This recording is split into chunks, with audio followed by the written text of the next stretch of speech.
Assalamualaikum warahmatullahi wabarakatuh. Innal hamdalillah nahmaduhu wa nasta'inuhu wa nastaghfiruh wa na'udzu billahi min shururi anfusina wa sayyiati a'malina. Man yahdihillahu fala mudhillalah wa man yudlil fala hadiyalah. Wa asyhadu an la ilaha illallah wahdahu la syarikalah wa asyhadu anna Muhammadan abduhu wa rasuluh. Ya ayyuhalladzina amanu taqullaha haqqa tuqatih wa la tamutunna illa wa antum muslimun. Ya ayyuhan nasu taqu rabbakumul ladzi khalaqakum min nafsin wahidah wa khalaqa minha zawjaha wa batha minhuma rijalan katsiran wa nisaa'a wattaqullaha alladzi tasaaluna bihi wal arham innallaha kana 'alaikum raqiba.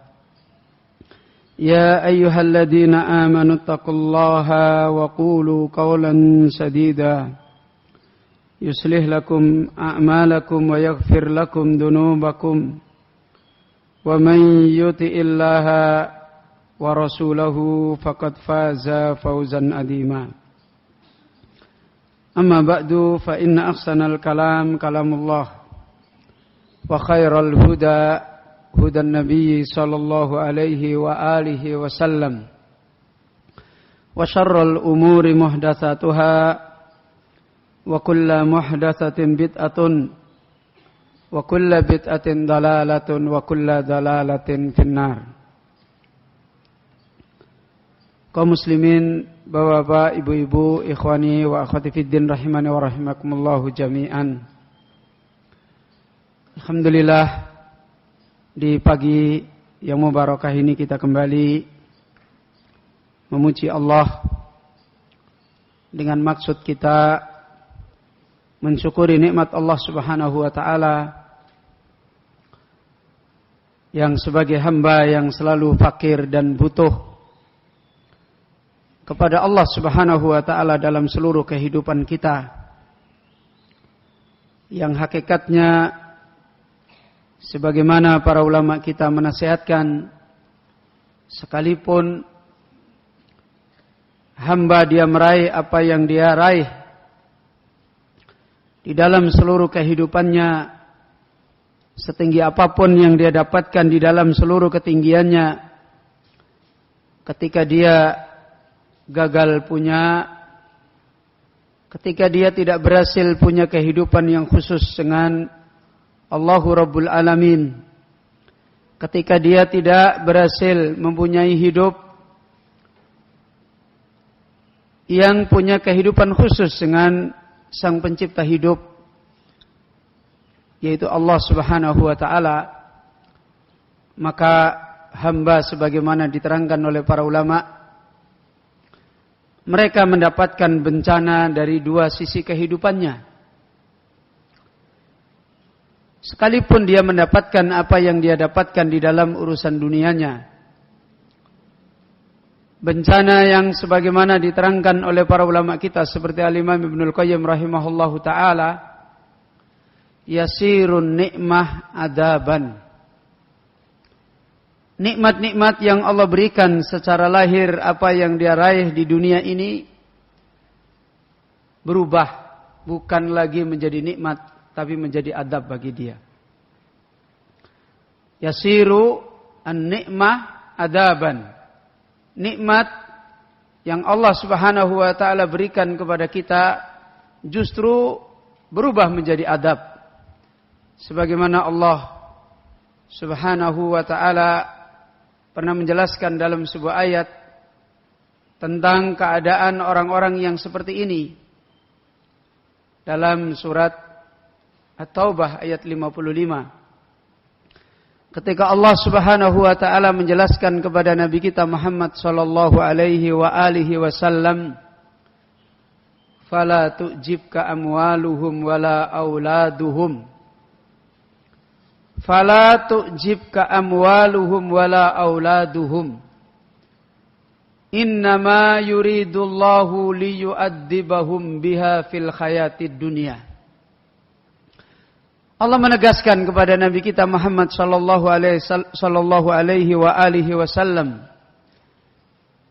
wahai Muhammad, janganlah harta-harta mereka, janganlah sumber daya kehidupan mereka, generasi anak cucu mereka, generasi mereka, harta mereka yang mereka dapatkan, yang Allah beri pada mereka, tu'jibka, jangan menjadikan engkau kagum, jangan menjadikan engkau terperangah. Kata Allah Azza wa Jalla kepada Nabi kita Muhammad sallallahu alaihi wa alihi wasallam, fala tu'jibka. Kemudian Allah menjelaskan kenapa tidak sepantasnya kehidupan orang yang diberikan oleh Allah dari semua yang diberi, dari urusan dunianya, bukan satu hidup yang menakjubkan, bukan satu hidup yang sepantasnya kita berlomba untuk ingin meraih ke sana. Karena Allah Azza wa Jalla menjelaskan, innama liyu'adzibahum biha. Hanyalah apa yang Allah berikan kepada mereka. Mereka diberi harta, diberi anak, diberi kedudukan, diberi apa saja yang mereka diberi oleh Allah. Allah maksudkan yu'adzibahum, bukan menjadi nikmat bagi mereka, tapi justru Allah balik. Anak bukan menjadi kenikmatan sebagaimana awal mula punya anak, malah justru menjadi adab. Istri bukan menjadi kebahagiaan sebagaimana awal mula punya istri, malah istri menjadi adab bagi suami. Suami bukan menjadi wasilah kebahagiaan bagi istri, sebagaimana awal mula dia menginginkan suami jadi kebaikan, maka justru yang dia rasakan menjadi adab. Kedudukan yang dia rasakan, harta yang dia miliki, sebagaimana dulu ketika dia menginginkan, berharap dengan itu dapat baik, dapat lapang, justru ketika dia dapat itu bukan menjadi kebaikan, malah mengadab dia. Ini Allah menyebutkan kehidupannya orang-orang yang tidak punya kehidupan khusus dengan Allah Rabbul Alamin, dengan apa yang mereka diberi. Hakikat yang dia dapatkan menjadi musibah, menjadi adab. Ini yang pertama. Nikmat secara dohir hakikatnya bencana. Masih lebih menderita mana?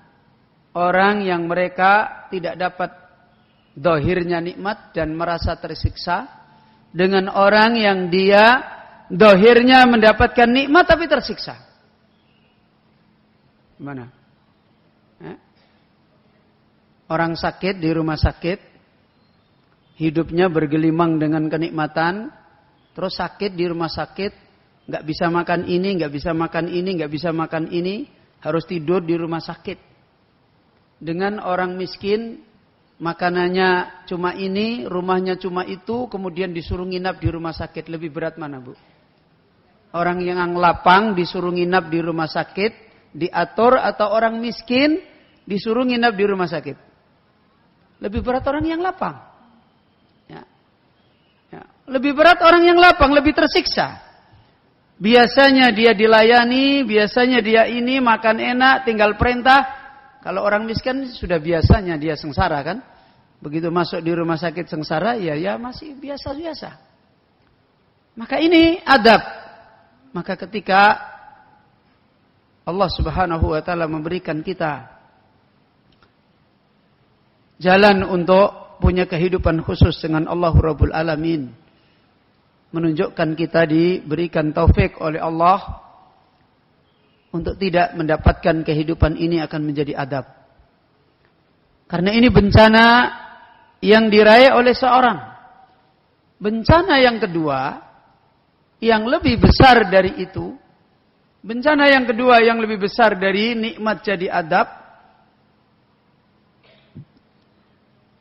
dia tidak bisa merasakan nikmat yang jauh lebih besar. Dia tidak bisa merasakan nikmat yang jauh lebih besar daripada nikmat-nikmat yang ada di sekelilingnya yang sudah menjadi adab. Jadi, nikmat yang ada di sekelilingnya sudah jadi adab. Ada nikmat lagi yang lebih besar dari sekelilingnya, dia tidak bisa merasakan. Nikmat apa itu? Nikmatnya orang dekat dengan Allah. Tidak pernah dia rasakan. Nikmatnya orang beribadah, nikmatnya orang di atas petunjuk Allah, nikmatnya orang memiliki zat yang maha sempurna yang dia tujukan kepadanya, dia tidak pernah merasakan. Maka bencana dua kali. Bencana yang pertama, nikmat dohirnya jadi adab, nikmat yang lebih tinggi dia tidak pernah merasakan. Bahagianya orang beribadah kayak apa dia tidak pernah merasakan. Bahagianya orang taat kepada Allah, nikmatnya di atas jalannya Allah seperti apa dia tidak pernah merasakan. Maka ini bencana. Bencana yang lebih menyengsarakan dia dari sekedar penderitaan nikmat yang dia jadi adab. Bapak Ibu yang dirahmati oleh Allah, kita bisa ngambil perumpamaan dalam hidup. Betapa banyak orang dalam hidup mereka tertimpa kesusahan-kesusahan hidup. Tapi ada ketenangan di dalam hati. Ada ketenangan di dalam hatinya. Ada keyakinan di dalam hatinya. Ada tempat di mana dia menumpahkan apa yang dialami di dalam hidup. Lebih menderita mana orang yang sama-sama miskin. Satu beriman kepada Allah, satu tidak beriman kepada Allah. Lebih menderita mana? Lebih menderita yang tidak beriman. Karena zahirnya dia sengsara dan hatinya tambah menjadi sengsara. Ini penderitaan orang-orang yang tidak ditolong oleh Allah mendapatkan nikmat yang khusus. Karena itu Bapak Ibu yang dirahmati oleh Allah, Allah mengingatkan nikmat ini agar kita mendapatkan kemuliaan yang sebenarnya. Sebagaimana Allah berfirman di dalam surat Ali Imran ketika Allah menjelaskan hakikat bagaimana hamba itu setelah ditolong oleh Allah Subhanahu wa taala, dia diingatkan oleh Allah jangan tergelincir kembali. Allah Subhanahu wa taala berfirman dalam surat Ali Imran, wa'tasimu bihablillahi jami'a wa la tafarraqu.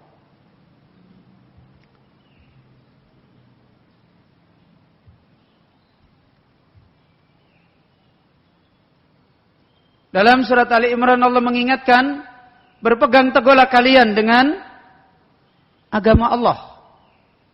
Pegangi nikmat agama, wala tafarraqu.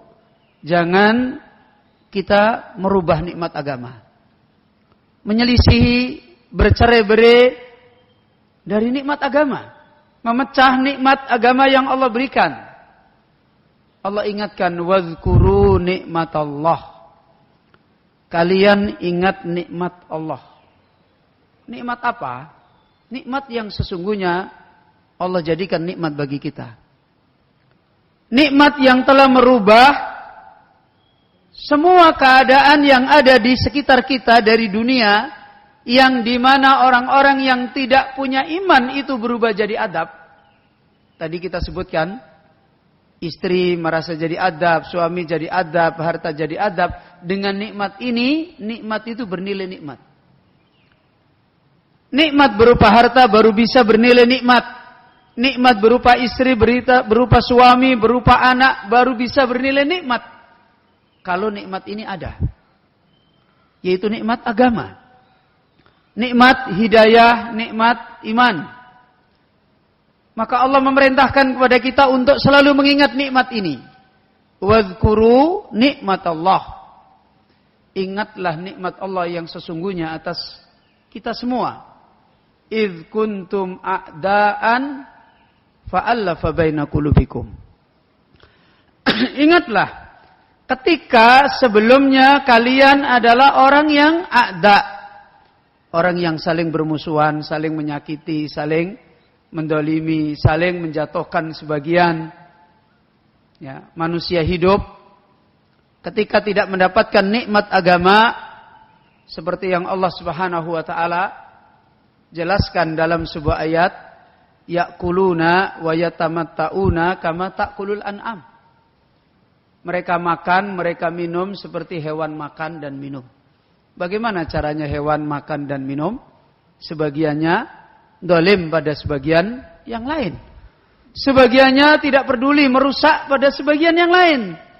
Tidak ada hakikat ta'awun, tolong menolong yang sesungguhnya.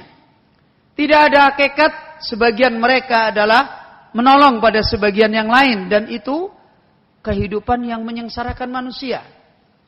Karena manusia diciptakan oleh Allah adalah makhluk yang dhaif. Kebaikan-kebaikannya tidak bisa dia datangkan sendiri. Maka dia sangat butuh untuk bisa tolong menolong sebagiannya dengan sebagian yang lain. Ketika mereka tidak ada nikmat iman, tolong menolong itu sebenarnya bukan tolong menolong. Tolong menolong yang ada justru kalau orang Jawa bilang tulung mendong. Tahu tulung mendong, Bu? Bapak-bapak, tahu tulung mendong? Kelihatannya menolong tapi sebenarnya memukul. Mendong, mendong itu memukul. Tulung mendong. Ya, seperti kalau ada orang kecelakaan itu loh. Pura-pura menolong habis itu bawa lari dompetnya, kan begitu. Itu namanya tulung mendong. Orang kalau tidak punya nilai iman dan kehidupan iman yang benar, tidak ada hakikatnya tolong menolong yang sesungguhnya. Ya. Walaupun tabiatnya orang itu kelihatannya baik, tabiat, bawaan, kan orang kadang-kadang ada yang bawaannya memang tidak baik, ada yang bawaannya baik. Orang yang bawaannya baik pun kalau tidak ada nilai iman sebenarnya tidak baik. Ya, sebenarnya tidak baik. Yo, kalau nggak percaya, Bapak Ibu bisa buktikan di dalam rumah.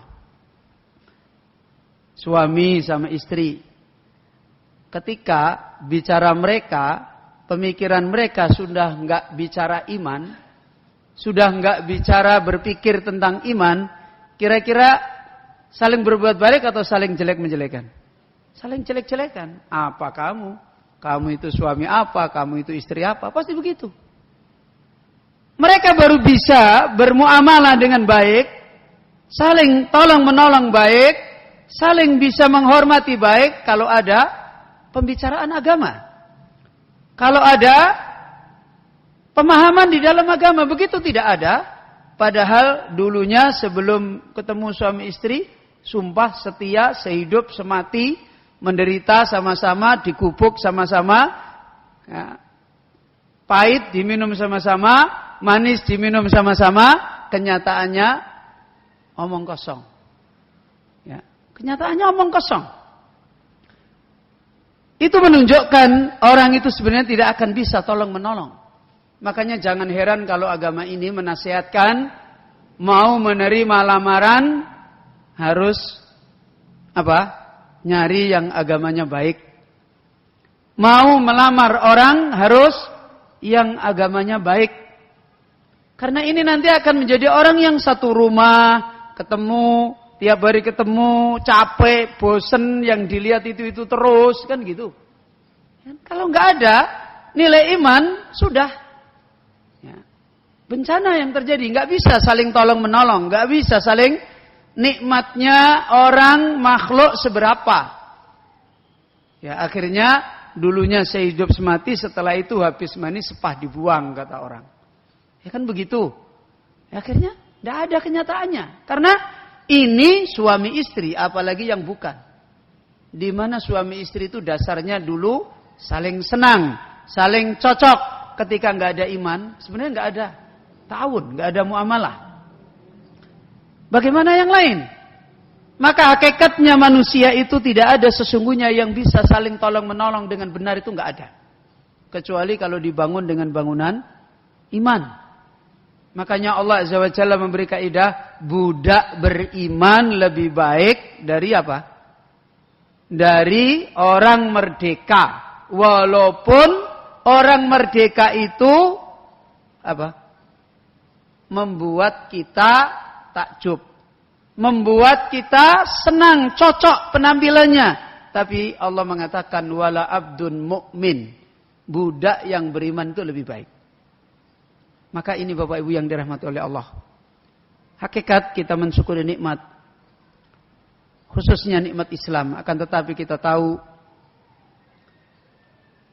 nikmat Islam sebagaimana yang sudah kita pahami, hakikatnya kembali kepada sikap kita. Hakikatnya kembali kepada bagaimana kita bisa mengambil nikmat Islam ini dengan benar. Karena kenyataannya yang sudah kita jelaskan, sampai hari ini Islam yang Allah Subhanahu wa taala berikan menjadi kemuliaan bagi kita, banyak di antara kita tidak merasakan di mana Islam ini menjadi kenikmatan bagi kita, kebahagiaan bagi kita. Untuk itulah sebagaimana Nabi sallallahu alaihi wasallam mengingatkan, Allah Azza wa Jalla juga menjelaskan, may yuridillahu bihi khairan yufaqihu fiddin. Kata Nabi, siapa yang Allah menghendaki pada seorang hamba pada kebaikan, yufaqihu fiddin. Jalan ini yang diingatkan oleh Allah melalui lisan Nabi kita, yufaqihu fiddin. Allah fahamkan dia di dalam urusan agama. Ketika kita punya nikmat dan kita tidak memahami nikmat itu, tidak mengerti bagaimana nikmat itu harus kita ambil, ya kita bisa tidak dapat faedah nikmat itu. Bapak Ibu yang dirahmati oleh Allah, disinilah di kitab yang kita ambil faedah, Kitab Fadlil Islam, kitab tentang keutamaan Islam. Pada bab yang pertama, bab yang masih kita pelajari pada beberapa pertemuan kita yang telah lewat, agar kita memahami di mana letak kemuliaan Islam. Di dalam bab ini, beliau Syekh Muhammad bin Abdul Wahab membawakan petunjuk, khabar datang dari Allah, menerangkan tentang di mana Allah menjadikan Islam ini menjadi keutamaan bagi kita. Islam ini menjadi kemuliaan bagi kita. Menunjukkan kita harus memahami kemuliaan Islam sebagaimana yang Allah ajarkan, agar kita tidak salah mengerti dan tidak salah paham. Banyak umat Islam, mereka secara bahasa tahu Islam itu mulia, tapi mulia Islam itu dipahami dengan pikirannya sendiri-sendiri, dipahami dengan perasaannya sendiri. Kemudian dia berusaha mencari seperti yang dia pahami, dan akhirnya tidak dapat, dan akhirnya dia tidak meraih. Karena agama ini Allah Subhanahu wa taala yang datangkan, nilai kebaikannya juga Allah yang terangkan kepada kita. Di beberapa ayat ini, begitu juga Nabi kita Muhammad sallallahu alaihi wasallam menjelaskan juga hakikat di mana letak keutamaan yang sesungguhnya tentang agama Allah Azza wa Jalla, Islam. Ini adalah kaidah pokok yang harus diluruskan dulu di dalam kita mengambil nikmat Islam ini. Karena seluruh nikmat-nikmat yang ada yang diajarkan di dalam Islam adalah kembalinya ke sini. Kembalinya bagaimana kita memahami dengan panduan di mana letak kenikmatan Islam yang Allah berikan. Kita baca ulang sebelum kita lanjutkan penjelasan pada kelanjutan materi yang terakhir. Apa yang disampaikan oleh beliau Syekh Muhammad bin Abdul Wahhab rahimahullahu taala pada babu fadlil Islam. Bagi yang punya buku bisa menyimak babu fadlil Islam. Bab tentang keutamaannya Islam, kemuliaannya Islam. Di dalam bab ini beliau membawakan pengajaran dari Allah, bagaimana Allah mengajarkan hakikat kemuliaan Islam. Yang pertama, wa qauluhu ta'ala, dan firman Allah Subhanahu wa taala, al-yauma akmaltu lakum dinakum wa atmamtu alaikum ni'mati wa raditu lakumul islama dinan. Yang pertama, beliau Syekh Muhammad bin Abdul Wahhab membawakan firman Allah Azza wa Jalla dalam surat Al-Maidah ayat ketiga, al-yauma akmaltu lakum dinakum. Pada hari ini, al-yauma akmaltu, aku Allah telah menyempurnakan dinakum, terhadap agama kalian, lakum, untuk kalian, wa atmamtu alaikum nikmati, wa atmamtu, dan aku telah melengkapkan, nikmatku, nikmatku yang aku berikan, aku Allah berikan kepada para hambanya, disempurnakan oleh Allah, dilengkapkan alaikum, atas kalian. Wa raditu lakumul islam dinan. Wa raditu, dan aku Allah telah ridho. Wa raditu al-islama, aku Allah telah ridho pada agama Islam. Dinan lakum, sebagai agama bagi kalian. Dinan lakum, sebagai agama bagi kalian. Ini ayat, alhamdulillah kita sudah jelaskan di awal-awal kajian kita. Kemudian ayat yang berikutnya yang lebih jelas di dalam memberikan rincian makna hakikat kebahagiaan kita, kemenangan kita dengan Islam. Beliau Syekh Muhammad bin Abdul Wahhab membawakan firman Allah Azza wa Jalla dalam surat Yunus ayat 104. Wa qauluhu ta'ala, dan firman Allah Subhanahu wa ta'ala, qul ya ayyuhan nasu in kuntum fi syakkim min dini fala a'budul ladina ta'buduna min dunillah walakin a'budullaha alladhi yatawaffakum.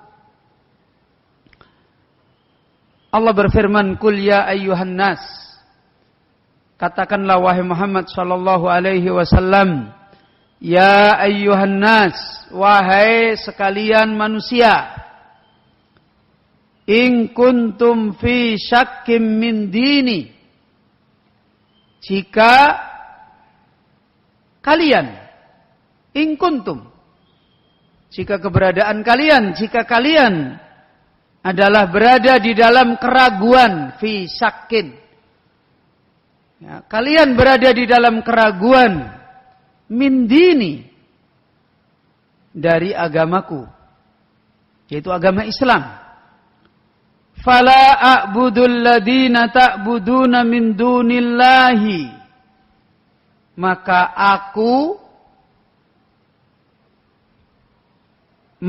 aku tidak akan beribadah pada apa saja yang kalian ibadahi, pada siapa-siapa yang kalian ibadahi, min dunillahi, dari selain Allah. Kalau kalian ragu tentang agamaku, terhadap agamaku, maka aku tidak akan beribadah kepada apa saja, siapa saja yang kalian ibadahi dari selain Allah Azza wa Jalla. Walakin a'budullaha alladhi yatawaffakum. Akan tetapi aku hanya selalu beribadah terhadap zat yang mewafatkan kalian. Aku hanya beribadah kepada zat yang mewafatkan kalian. Ini ayat yang kedua yang masih kita jelaskan. Dan ayat yang ketiga, Allah Subhanahu wa taala berfirman, dibawakan oleh beliau Syekh Muhammad bin Abdul Wahab dalam firman Allah Azza wa Jalla surat Al-Hadid ayat 28. Allah Azza wa Jalla berfirman, wa qauluhu ta'ala, ya ayyuhalladzina amanu ittaqullaha wa aminu bi rasulihi yu'tikum kiflaini min rahmatihi wa yaj'al lakum nuran tamshuna bihi wa yaghfir lakum wallahu ghafurun rahimun. Wallahu ghafurur rahim. Allah berfirman menunjukkan tentang kemuliaan Islam ini. Wahai orang-orang yang mereka telah beriman, bertakwalah kalian kepada Allah. Terus bertakwa kepada Allah. Wa aminu bi rasulihi, dan kalian terus beriman. Berimanlah kalian. Amin. Ya, aminu. Berimanlah kalian dengan Rasulnya Allah. Yu'tikum. Kalau kalian terus bertakwa dengan iman dan beriman dengan Rasulnya Allah Azza wa Jalla terus menerus seperti ini, yu'tikum kiflaini mir rahmatihi. Allah Subhanahu wa taala menjanjikan Dia Allah akan memberikan pada kalian. Yu'tikum. Dia Allah akan memberikan kepada kalian kiflaini, pada dua bagian. Pada dua bagian, dua nasib min rahmatihi, dari berupa mendapat rahmat Allah. Allah akan berikan kepada kalian dua bagian dari berupa rahmat Allah. Wa yaj'al lakum nuran tamshuna bihi. Kemudian yang kedua, Allah yaj'al. Allah senantiasa akan menjadikan nuran lakum.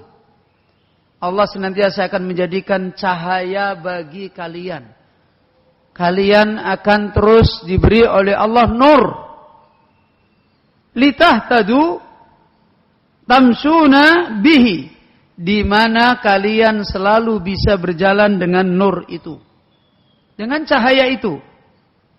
Wa yaghfir lakum, yang ketiga, dan Allah senantiasa mengampuni kalian.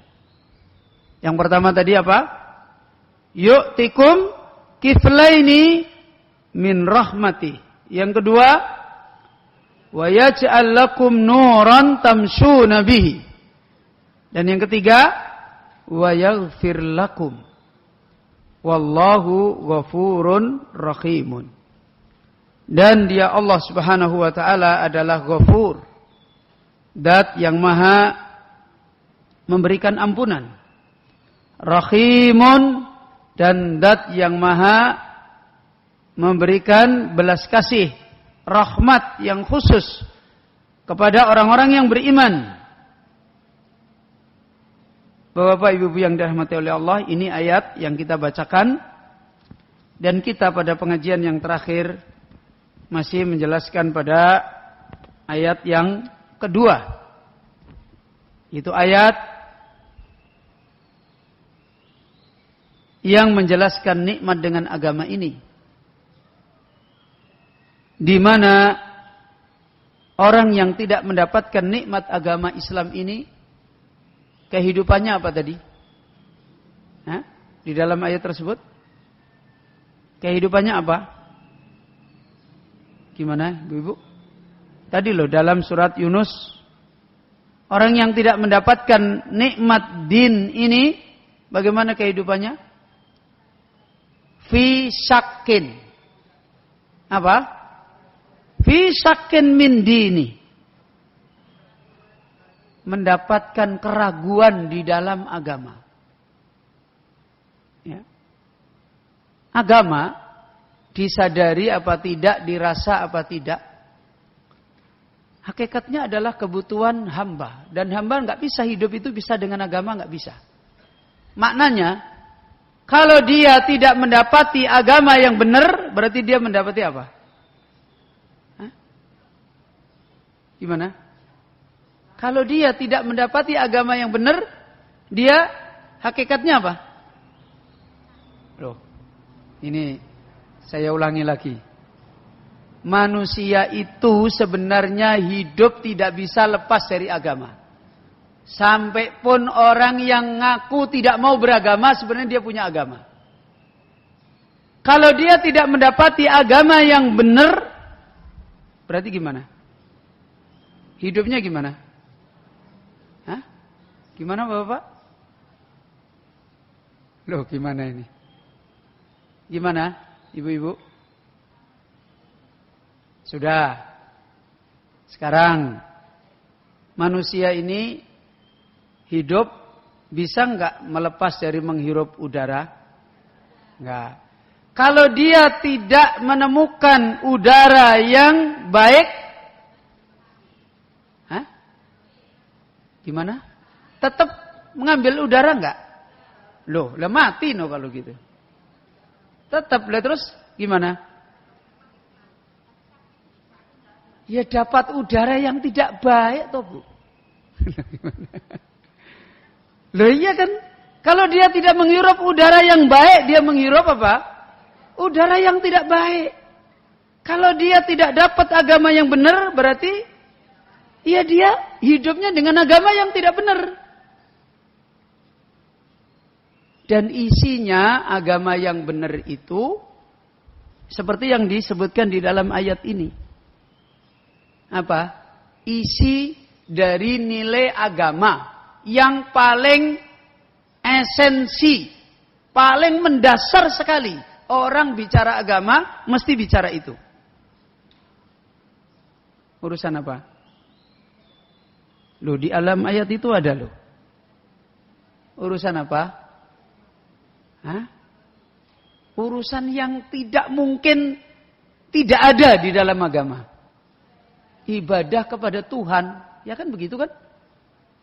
Ya. Orang tidak mungkin dia ngomong agama tidak bicara ibadah kepada Tuhan. Kebutuhan agama yang paling mendasar sekali ya, dia butuh kepada Tuhan. Lah kalau dia tidak mendapati kehidupan dia dengan Rabb, dengan sesembahan yang betul, berarti gimana? Dia ketemu sesembahan yang tidak betul. Dan itulah yang disebut di dalam ayat ini fi syakkim. Orang yang kehidupan urusannya dengan Tuhannya adalah syak. Ragu-ragu. Tidak punya kejelasan di dalam hidup.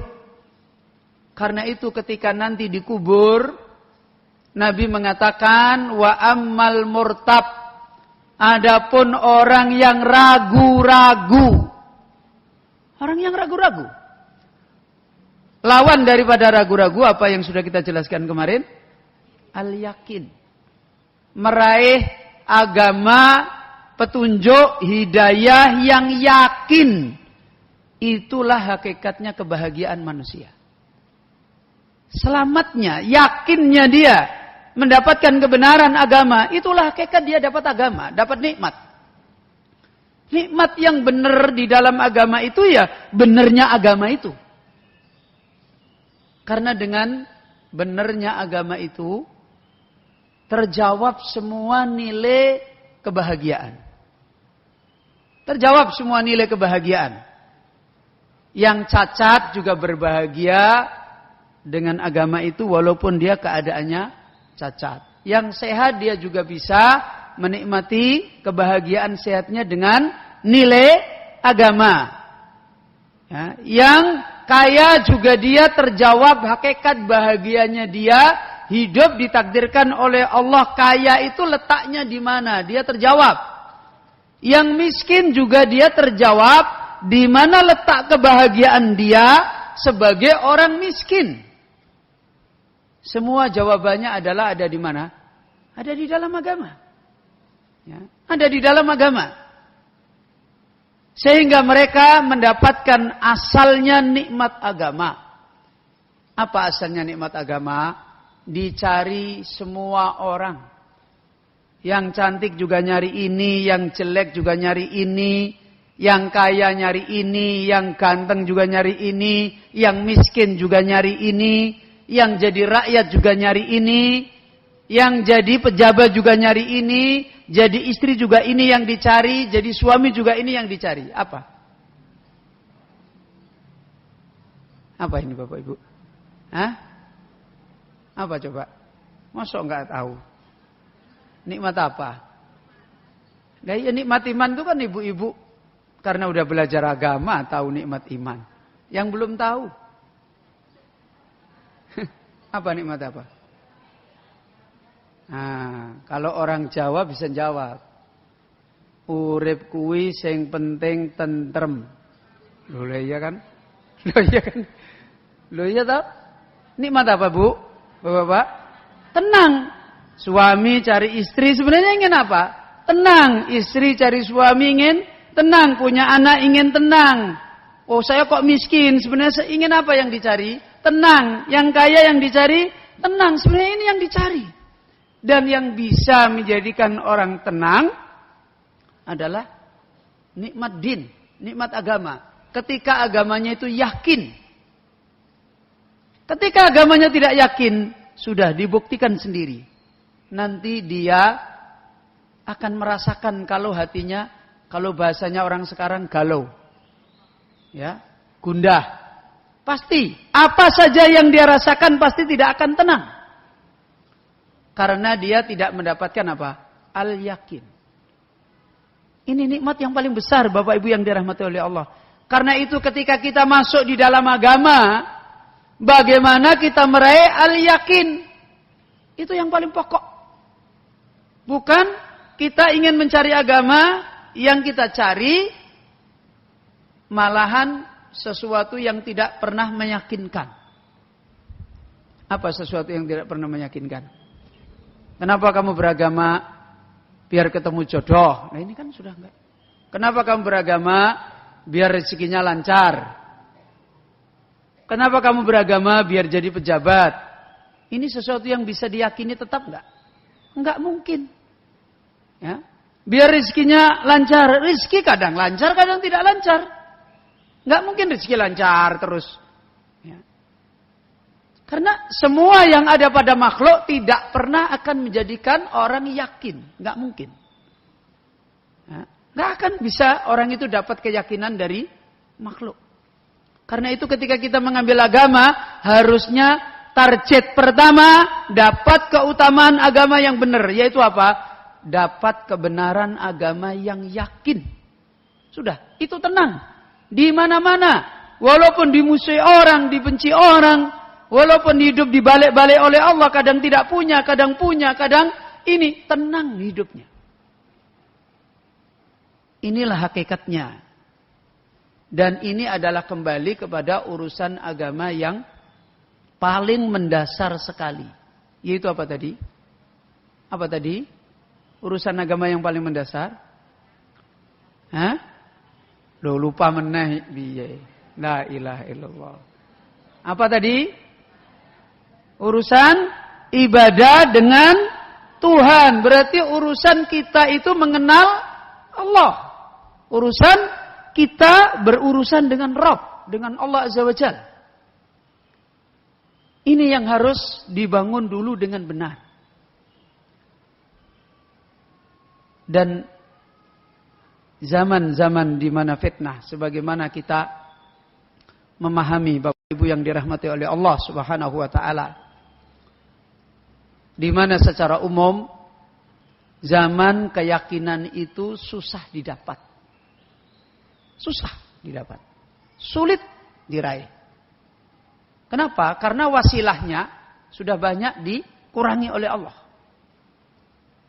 Wasilahnya sudah banyak dikurangi. Allah Subhanahu wa taala melalui lisan Nabi kita mengatakan, "Awwalu ilmin yurfa al-khusuk." Awal ilmu yang diangkat oleh Allah pertama dari dada manusia adalah khusuk. Kekhusukan hati. Keyakinan hati itu mulai pelan-pelan diambil. Kemudian selain ini diambil, kenapa ini diambil? Wasilahnya diambil. Wasilah khusuknya diambil. Apa wasilah khusuknya? Ilmu. Itu wasilah khusuknya. Ya. Sebagaimana Nabi sallallahu alaihi wasallam bersabda, "Min asratis sa'ah ayyurfa'al ilmu." Tanda hari kiamat, ilmu itu mulai diangkat, dicabut. Bagaimana ilmu dicabut? Apakah ilmunya langsung hilang, Qur'annya hilang, hadisnya hilang? Enggak. Ulamanya dipergikan oleh Allah. Tidak mesti meninggal. Hidup tanpa adanya orang yang membawakan agama Allah, berarti diangkat. Makanya tidak ada bencana paling besar kecuali manusia itu hidup, di situ tidak ada orang pembawa agama, orang alimnya. Jauhnya manusia dari orang pembawa agama yang benar, itu menunjukkan wasilah al-yakin diangkat. Ya. Wasilah untuk mendapatkan kebahagiaan agama diangkat. Karena itu Nabi mengatakan, "Walakin yakbidul ilma biqabdil ulama." Allah mengangkat ilmu dengan diwafatkannya ulama. Kenapa? Siapa ulama yang dimaksud diangkat di sini, Ibu? Siapa yang dimaksud? Ulama yang sibuk apa? Apa? Ulama yang sibuk. Loh, kok nggak bisa jawab ini? Sibuk ngajar umat. Ya. Ulama yang sibuk ngajar umat, didik umat. Yang dimaksud di sini kan ulama itu diangkat, maksudnya apa? Wasilah pengajarannya jadi berhenti. Nah kalau ada ulama ilmunya banyak tapi nggak pernah sibuk ngajar umat, berarti dicabut nggak ini? Ya sama saja, umat tetap bodoh kok. Ya. Intinya di sini wasilah ilmu diangkat. Maka ini tanda di mana kita tidak mendapatkan kemuliaan Islam. Ketika kita tidak mendapatkan wasilah-wasilah untuk mendapatkan yakin. Dan di hari-hari akhir, hari kiamat, itu fitnah ini besar. Bapak Ibu yang dirahmati oleh Allah. Makanya Nabi mengisyaratkan orang yang mau gigih mencari keselamatan ini, nilainya dilipatkan melebihi di zaman pembawa agama ini banyak. Dalam hadis Nabi SAW bersabda kama qala, beliau menerangkan tentang hakikat orang-orang yang mereka memegangi kitab dan sunnah, memegangi ilmu di akhir zaman. Apa kata Nabi? Perumpamanya seperti apa? qalqabidina 'alal jamr. Seperti orang yang menggenggam bara api. Ayyamas sabr, hari-hari bersabar. Kenapa? Kata Nabi, ajru khamsina rajulan. Orang yang pada hari itu dia berusaha memegangi kitab dan sunnah, menekuninya, thalabul ilmi, memahaminya, mengamalkannya. Itu kok dinilai seperti itu. Kemudian Nabi katakan mendapat 50 kali lipat nilai. 50 kali lipat ajru khamsina rajulan. 50 kali lipat. Sahabat bertanya, ya Rasulullah, 50 kali lipat di antara kami. Kami siapa ini maksudnya? Sahabat. Atau 50 kali lipat di antara mereka. Mereka orang yang di belakang. Kenapa? Karena keutamaan sahabat itu lebih tinggi daripada keutamaan orang di belakang. Ini sahabat bertanya, 50 kali lipat dari kami atau dari mereka? Rasulullah sallallahu alaihi wasallam menjawab, bal minkum. Bahkan 50 kali lipat dari kalian. Kenapa? Kenapa Bapak Ibu? Hah? Karena kongelane luweh okeh. Apa itu? Susahnya lebih banyak.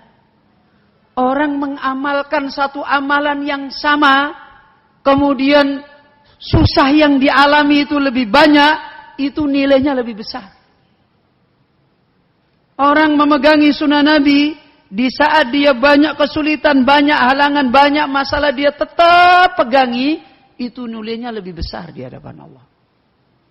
Ya, ajru khamsina rajulan, karena disitulah sedikit penolong, sedikit orang yang mengerjakan yang benar, banyak orang yang cuek, banyak orang yang tidak mau tahu, bahkan mungkin ada orang mengolok-olok, dan sedikit orang-orang yang membela dan sebagainya, belum lagi godaan ini, dan dia bertahan, maka itulah dinilai. Dan ini hari-hari kita.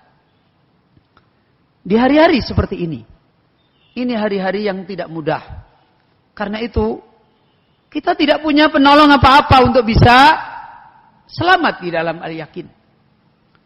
Kecuali kita kembali seperti yang dinasihatkan para ulama kita. Seperti beliau Syekhul Islam Ibnu Taimiyah ketika beliau membawakan ayat-ayat Allah yang menerangkan tentang bagaimana beriman pada Allah. Ayat-ayat tentang nama Allah, kemudian tentang apa?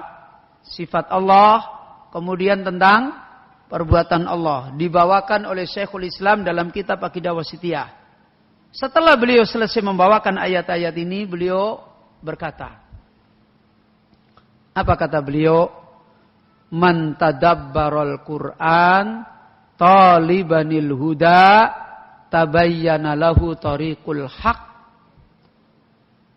Ya, kata Syekhul Islam Ibnu Taimiyah, ayat-ayat ini saya kira kaum muslimin semuanya tahu kalau dia baca. Tapi Syekhul Islam mengatakan, ayat-ayat semisal ini di dalam Al-Quran sangat banyak. Kemudian beliau mengatakan apa? Siapa yang pertama mentadaburi Al-Quran. Yang kedua, talibanil huda. Bertujuan mencari petunjuk dari Al-Quran. Niatnya benar, kemudian apa? Yang pertama tadi, caranya benar. Cara mengambil Al-Quran benar, tujuannya benar. Kalau ini dipegangi dengan betul, maka tabayyana lahu tariqul haq. Jalan kebenaran itu tabayyan. Apa tabayyan? Bayan menjadi terang, jelas, benderang, walaupun di zaman banyaknya fitnah. Kalau apa tadi? Berapa syarat tadi? Benarnya cara kita mengambil Al-Quran. Yang kedua apa? Benarnya tujuan kita mengambil Al-Quran. Dan ini yang juga diterangkan oleh beliau Syekh bin Baz hafizahullahu ta'ala rahimahullahu ta'ala, tadabbur man yuridul ilma wa tadabbur man yu'minu bihi. Kata Syekh bin Baz, mentadaburi Al-Quran yang akan membawa kita mendapatkan nikmat agama berupa yakin. Yang pertama, tadabbur man yuridul ilma. Tadabburnya, mengkajinya orang yang menginginkan ilmu dari Al-Quran. Jadi memang dia ingin apa? Ingin dapat ilmu dari kitab Allah. Kemudian yang kedua, tadabbur man yu'minu bihi. Dia belajar Al-Quran, mengkaji itu karena dia beriman dengan Al-Quran. Benarnya tujuan, benarnya cara. Dan di zaman ini hanya dua kekuatan ini, Bapak Ibu yang dirahmati oleh Allah. Walaupun kita mengalami masa-masa sulit, kalau kita punya ketekunan yang benar di dalam dua hal ini, maka kita bisa kembali melihat nikmat agama ini seperti melihat matahari di siang hari yang tidak ada awan. Ya, tidak ada awan, tidak ada mendung, tidak ada apa-apa, terang benderang. Namun demikian adalah kembali kepada kita.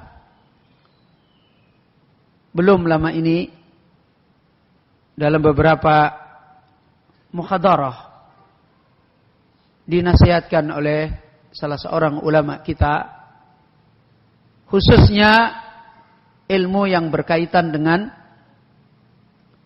iman kepada Allah, berkaitan dengan ibadah, untuk meraih yakin hari-hari kita ini hari-hari yang tidak mudah. Syekh Shalih Al-Fauzan hafizahullah dalam sebuah ceramah beliau tentang madahiru dha'fil iman. Fenomena-fenomena terjadinya kelemahan iman. Terjadinya hal-hal yang menjadikan urusan mengenal Allah, urusan beribadah kepada Allah mengalami lemah. Kalau sudah lemah, kira-kira akan mendatangkan kita mendapatkan yakin atau mendatangkan ragu? Syak. Mendatangkan ragu. Ada 4 hal yang disampaikan oleh beliau Syekh Shalih Al-Fauzan terkait dengan keadaan ini. Yang pertama, at-taqlil fi umuril akidah. At-taqlil fi umuril akidah. Beliau Syekh Shalih Al-Fauzan menerangkan bentuk yang pertama, kenapa kita harus kembali mempunyai perhatian ke sini? Karena lebih-lebih di zaman kita terjadinya penyakit besar tentang urusan iman, urusan ibadah kepada Allah, urusan mengenal Allah, urusan mentauhidkan Allah, urusan akidah, keyakinan. Apa kata beliau? At-taqlil min sya'niha. Mengecilkan, meremehkan, menganggap sepele di dalam urusan akidah. Di dalam urusan akidah, urusan iman, urusan makrifat kepada Allah, ini muncul beberapa fenomena kejadian-kejadian yang urusan iman, urusan akidah, ini adalah persoalan yang taklil. Apa tadi taklil? Mengecil, dikecilkan, diremehkan. Satu contoh saja. Ngaji tentang mengenal Allah. Ngaji tentang bagaimana membangun tauhid yang benar. Seberapa orang ini ngaji? Dan kadangkala, ya, sekarang coba lihat bagaimana pengajian-pengajian yang ramai. Materi apa yang kira-kira paling banyak orang bersemangat, paling banyak orang berkepentingan untuk mengkaji, untuk menasihatkan, untuk mendakwahkan? Sedikit. Ya. Materi yang berkaitan dengan masalah apa?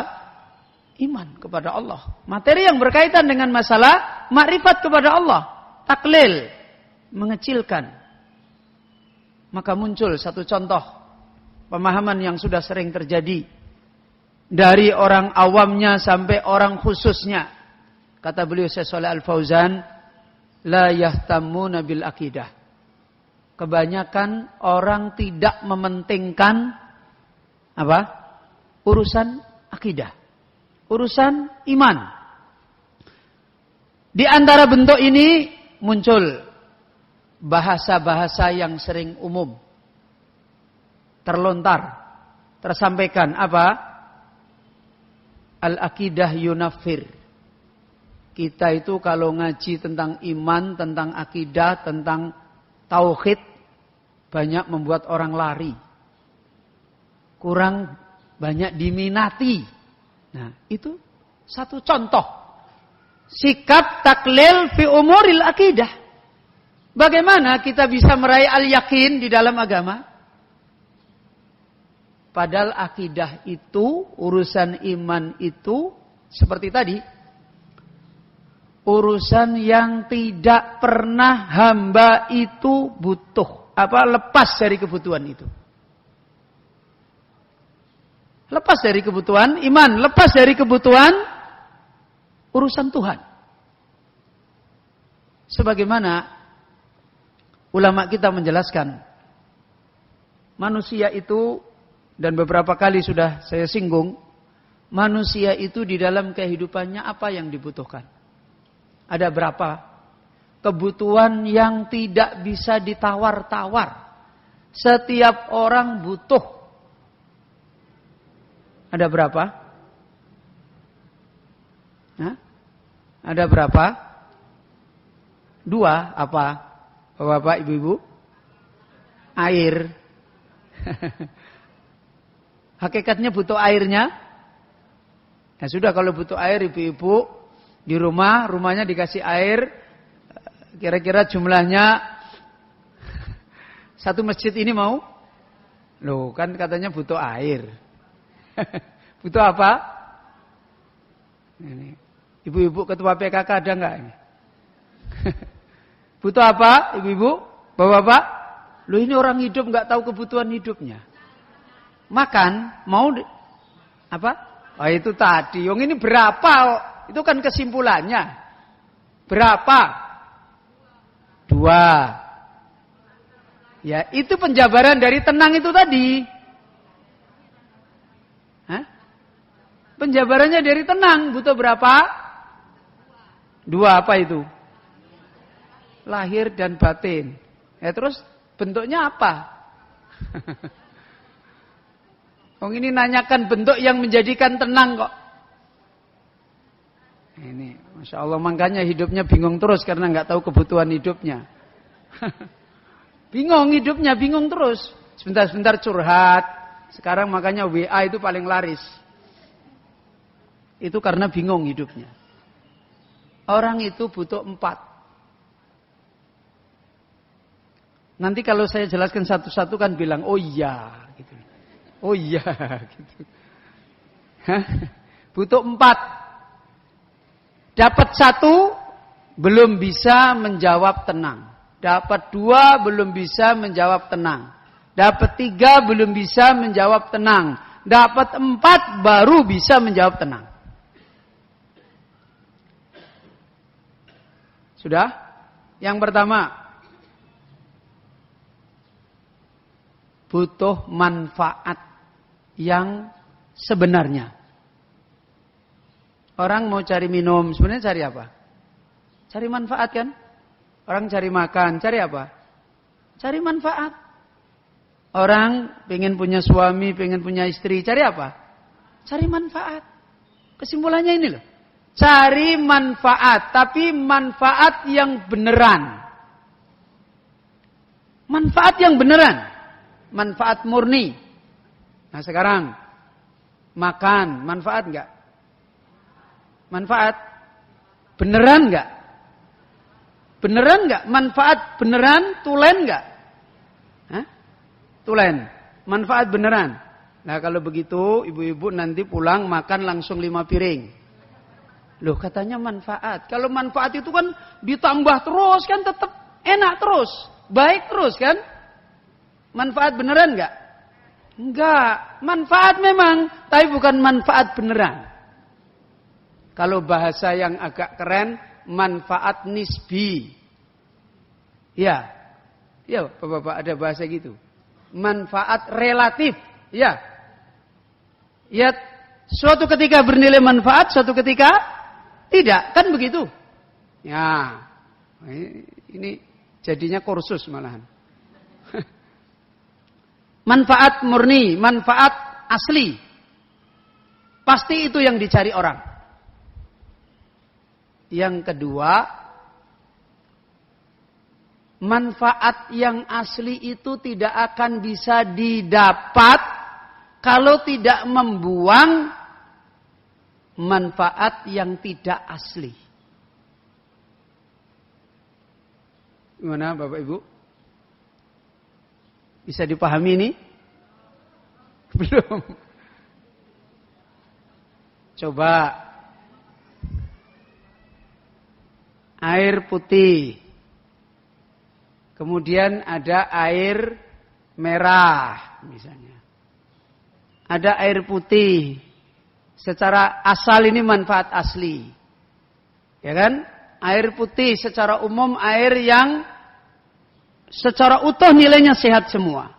Ya kan? Begitu ditambah air merah. Air merah contohnya apa Ibu? Sirup. Manfaat aslinya jadi betul-betul bernilai enggak? Enggak. Berarti harus membuang apa? Harus menjernihkan manfaat yang tidak asli. Gimana Pak ini? Sudah paham? Yang kedua, itu yang kedua kan? Sudah tenang belum? Belum. Kenapa belum? Baru 2. Dari mana bisa menilai belum? Karena tadi diberitahu 4 gitu. Nah itu namanya anak TK. Yang ketiga, Bapak Ibu setiap hari ingin cari manfaat, menghindar dari yang merusak manfaat, kan begitu kan? Dapat manfaat tidak terhindar dari yang merusak manfaat, tenang enggak? Enggak. Nah, kemudian setiap hari berusaha mencari, mesti dapat? Hah? Mesti dapat? Enggak dapat. Dengan demikian ketika kita tahu mencari itu belum dapat, tenang enggak? Enggak. Berarti butuh siapa? Butuh siapa? Butuh yang bisa mendatangkan manfaat. La ilaha illallah. La haula wala quwata illa billah. Butuh yang bisa mendatangkan manfaat yang betul. Istri bisa mendatangkan manfaat betul? Enggak. Suami bisa mendatangkan manfaat betul? Enggak. Suaminya suruh kerja, katanya hari ini terima gaji 3 juta, istrinya sudah nunggu, pulang gajinya hilang, dicuri orang. Berarti dia enggak bisa mendatangkan manfaat murni. Betul kan? Betul. Enggak bisa mendatangkan manfaat murni. Maka butuh yang bisa menjamin dia mendatangkan manfaat. Terus, ada yang membantu dia mendatangkan manfaat. Tapi tidak ada yang membantu dia menghindarkan yang merusak manfaat. Masih tenang? Enggak. Maka butuh yang keberapa? Yang keempat. Apa? Yang membantu dia untuk membuang yang merusak manfaat. Nah 4 ini semua hanya pada Allah. Baru di sini orang itu mendapatkan al-yakin. Manfaat murni apa? Allah. Dekat dengan Allah kebahagiaan. Semakin dekat semakin bahagia. Kalau belum bisa dekat langsung, di dunia bisa dekat langsung enggak? Hah? Bisa dekat langsung? Enggak. Maka dekat tidak langsung. Dengan apa? Yang sudah kita kajikan di dalam mahabbah. Dengan ibadah. Mendekatkan diri. Ini karena ingin dapat manfaat yang benar dari Allah. Bidzikrillahi tatmainnul qulub. Manfaat murni yang benar-benar adalah Allah. Orang itu loh, mohon maaf, kita sudah sering lupa sama Allah. Karena makhluk, bukan apa ya? Kita itu kalau lupa sama Allah penyebabnya makhluk apa enggak? Makhluk kan? Mungkin penyebabnya istri, suami, anak, harta, makhluk semua kan? Allah itu dilupakan. Kemudian dia pusing, pening. Habis dia pening, capek, nyari bantuan enggak bisa-bisa, dalah wis dongo wae dongo. Ya kan? Enak sudah berdoa ajalah, kita berdoa saja, diserahkan urusan. Begitu dia berdoa mengalami ketenangan lagi enggak? Berarti ketika dia dekat lagi dengan Allah, tentram lagi dia.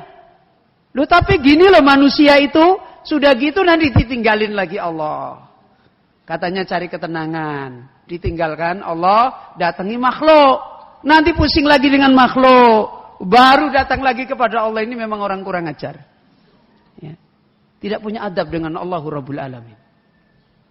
Sudah tahu. Kepada Allah itu tidak bisa putus. Kepada makhluk bisa putus. Kalau nggak putus malah sakit hati. Coba duduk terus suami sama istri. Duduk terus. 60 tahun duduk di samping kanan kirinya. Itu nggak menyayangi malah pendelik-pendelian. Iya. Itu malah saling kamu itu lama-lama. Kamu lama-lama. Malah begitu. Kalau dengan makhluk itu tidak bisa. Karena dia bukan manfaat murni. Kemudian bencana kalau kita dekat dengan Allah. Kalau kita campurkan dengan makhluk. Makanya itu namanya syirik. Syirik itu kan membersamakan Allah dengan makhluk kan. Kita ingin dekat dengan Allah. Bersama itu juga ingin dekat dengan makhluk. Maka pasti syak. Ragu. Makanya Allah mengatakan dalam sebuah hadis qudsi Allah berfirman, Ana agni syuraka. Saya tidak butuh tandingan. Ini kata Allah. Saya enggak butuh manusia menuju kepada saya dengan membuat tandingan kepada makhluk. Karena itulah syirik. Menghadirkan makhluk bersama menghadirkan Allah. Itu adalah bencana yang paling besar. Bencana yang paling besar. Ya. Menghadirkan makhluk bersama menghadirkan Allah. Mencintai makhluk bersama mencintai Allah. Takut kepada makhluk bersama takut kepada Allah. Berharap kepada makhluk bersama berharap kepada Allah. Semua ini adalah bencana. Dan Allah mengatakan taraktuhu wa syirkahu. Kalau ada orang seperti ini, aku tinggalkan dia dan aku tinggalkan makhluk yang lain yang dia jadikan tandingan saya. Sudah. Terlantar hidupnya. Ini yang kembali kepada manfaat dan bencana adalah kemudian siapa yang bisa menolong kita mendapatkan iman? Siapa yang bisa menolong kita mendapatkan iman? Kita sendiri? Tidak. Allah lagi. Maka kita harus kuat meminta tolong kepada Allah. Akal-akal kita, kehebatan kita, kalau bukan taufik Allah nggak akan bisa. Maka banyak butuh kepada Allah. Begitu juga yang bisa kita dijauhkan, tidak terpengaruh dengan syirik-syirik yang ada, siapa? Allahu Rabbul Alamin. Ini semua kembali dan inilah baru kita bisa mendapatkan al-yakin. Keyakinan kita dan ini harus dikembalikan kepada dua jalan tadi.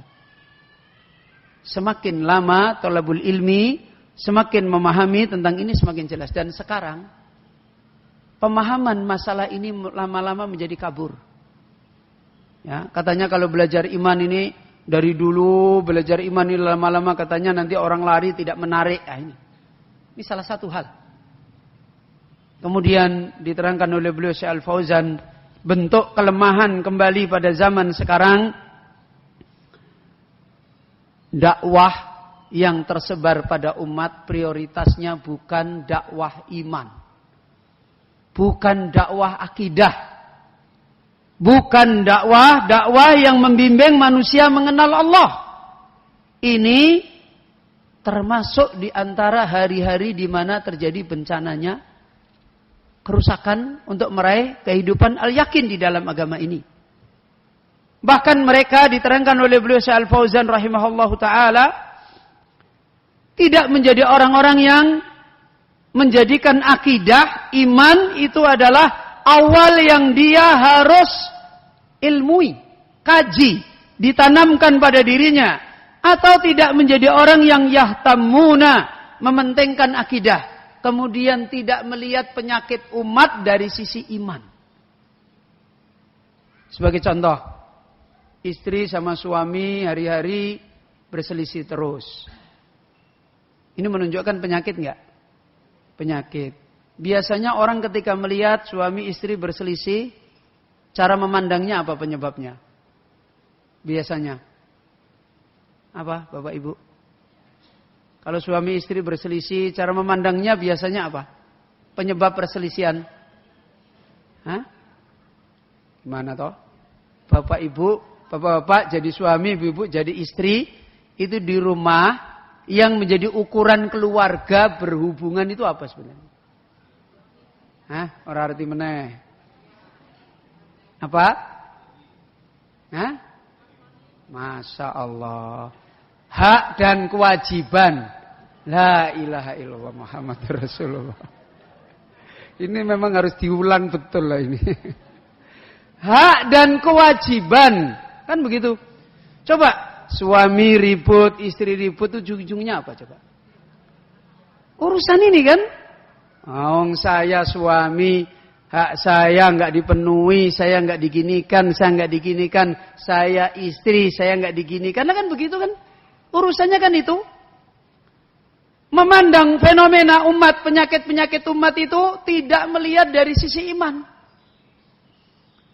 Ya mohon maaf misalnya.